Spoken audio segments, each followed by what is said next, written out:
Everyone knows that Hanzo is super powerful right now. Hanzo has been stealing play of the game left and right, but nobody has been appreciative of the true backbone of the Hanzo meta, Zarya. Today I'm going to teach you how to play Zarya in this new flavor of Overwatch in addition to the general tips and tricks when it comes to Zarya. My name is Nathan and this is Blizzard Guides. This guide is going to be really straightforward. I'm going to teach you some cool stuff about each of Zarya's abilities and then go in depth with some good tips for Zarya. I'll explain the best times to get that combo off with Hanzo, as there are right and wrong times to do that. So anyway, let's get right into this guide.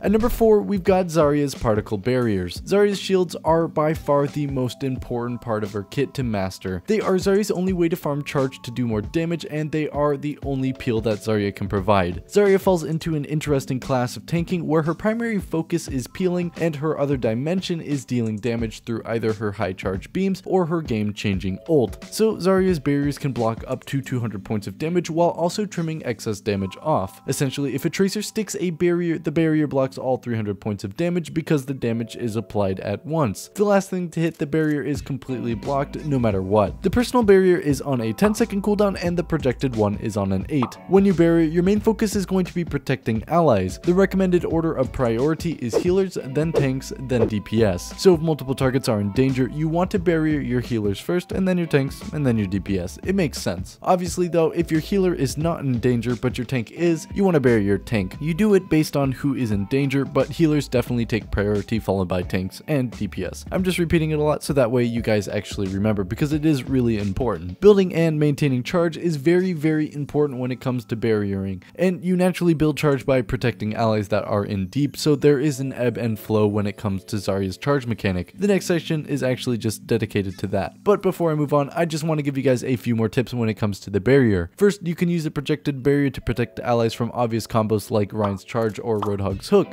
but you can also use your personal barrier to step in between an ally that is in danger to block the damage using that. Using your personal barrier as a method to block damage between an ally in depth is a very underutilized option at lower tiers, so make use of that to gain a strong edge on your team. Furthermore, your barriers will block any negative effects such as Mei's freeze or Anna's nade and cleanse them. So if you see an ally that is antied, you can use your barrier to cleanse them and allow them to be healed. You can also block stuns like Brigitte's to protect something like your Reinhardt from being stunned.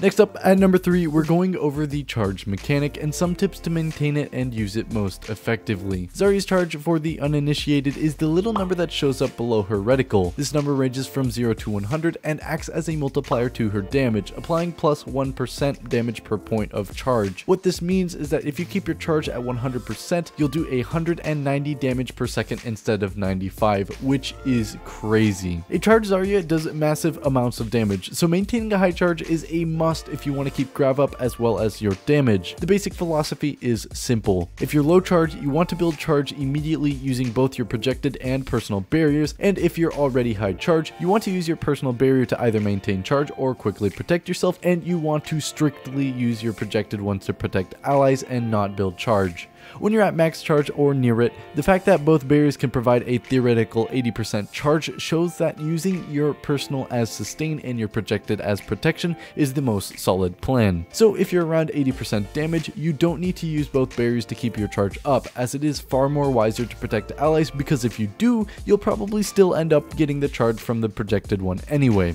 Basically, you're going to want to use that personal one as sustainability for your charge, because there really is no reason to try and get an extra 80 charge from both barriers if you're already near 100% charge. That personal is going to be really useful for getting that extra 12 to 20% charge that you need, and that projected one is really going to be useful for protecting an ally during a team fight. Also, another important thing to keep considered is that if you think your team is going to get into a team fight, it is best to use your barrier during the team fight rather than in the poke phase, as it is more important that your teammates stay up during the fight rather than before. If your teammate dies before the team fight breaks out, you can still reset. However, if you're in the mid-fight and your teammate dies, you'll be stuck without him or her for a long time. Now, when you're high charge, you want to primarily use your beam to farm ult charge. When you're high charged, you've actually entered the next phase of Zarya, where getting grav fast and dealing as much damage while you have charge are your biggest concerns. The rule of thumb is to use the beam whenever you're 1v1ing or trying to kill a big target like Ryan, Hog, or D.Va, and use the right click to CC enemies and finish off squishies that are evading damage. When you're high charge, if you don't have grav, focus on dealing damage to tanks so that you can get your grav quickly. Once you have grav, you'll be ready to step in and win the fight for your team.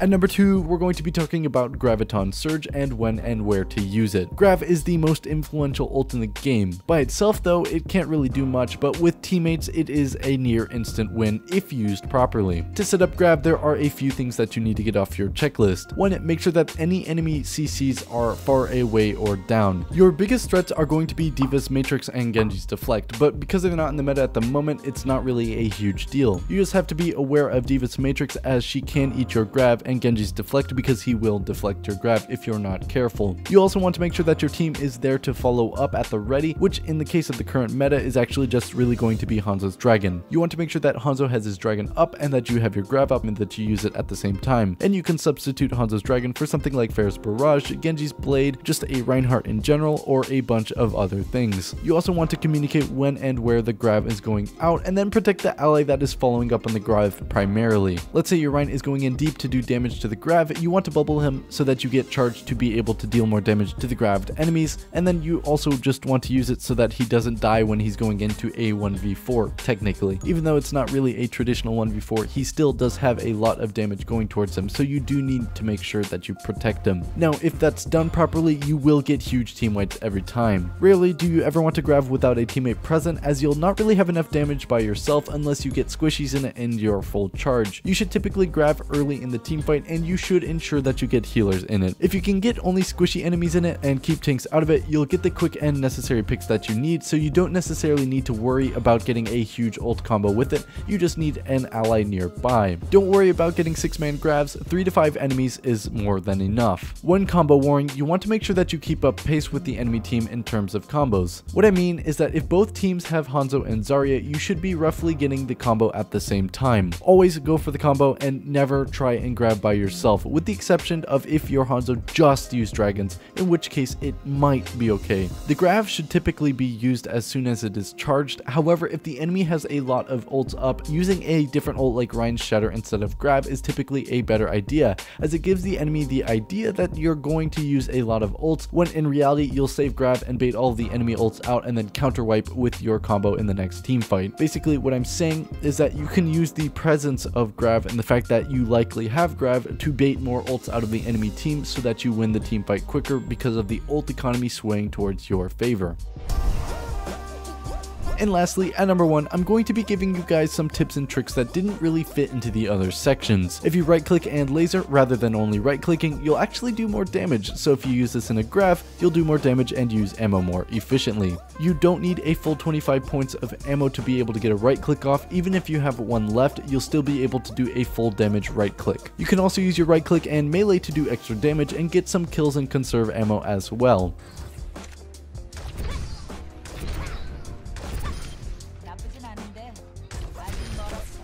You can right click and jump to get to some locations that you normally can't as Zarya, and then you can chain this up to the next tip, which is to use your right click jumping skills to grab from the high ground, which is more advantageous as the enemy won't necessarily be ready to block it from that angle, while also giving you a better angle of attack. Also, Grav works through walls, so sometimes you can grab and catch the enemies by surprise by grabbing them through the wall.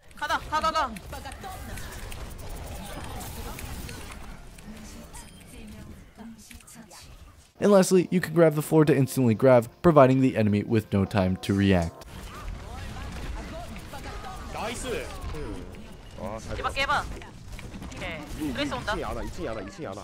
Anyway, I hope this guide helped you guys out and taught you a few things about Zarya that you didn't already know. Zarya is very influential in this meta despite the fact that Hanzo and Brigitte are taking the spotlight. Zarya is almost necessary when running a Rein against a Brigitte because that bubble can protect your Rein from the stun that Brigitte has pretty much every fight and every second of the day. Zarya is a very important hero in this meta, so if you learn how to play her properly and use that Grav efficiently as well as building charge and doing a ton of damage that the enemy won't expect, you'll be able to climb climb the ranked ladder very quickly. Zarya is a very powerful hero and very meta dominating at the moment, so it is in your best interest to really take these tips to heart and learn Zarya to the best of your ability. Anyway, I hope this guide helped you guys out. Let me know what you guys thought in the comments down below, and if you have any other tips that I missed in this video that you'd like to let other players know about. I'm always reading the comments down below and seeing what you guys have to suggest for these videos, and also if you have any questions about the game in general, I'm always happy to reply to those comments down below. Also, don't forget to leave a like, as it really helps us know that you guys are enjoying this content, and don't forget to subscribe, as we have a lot of epic moments videos so that you can see the best plays from around the globe, and we've also got tips and tricks videos so that you can be the best Overwatch player that you can be. I hope you guys enjoyed this one. Have a nice day. My name is Nathan, and this was Blizzard Guides.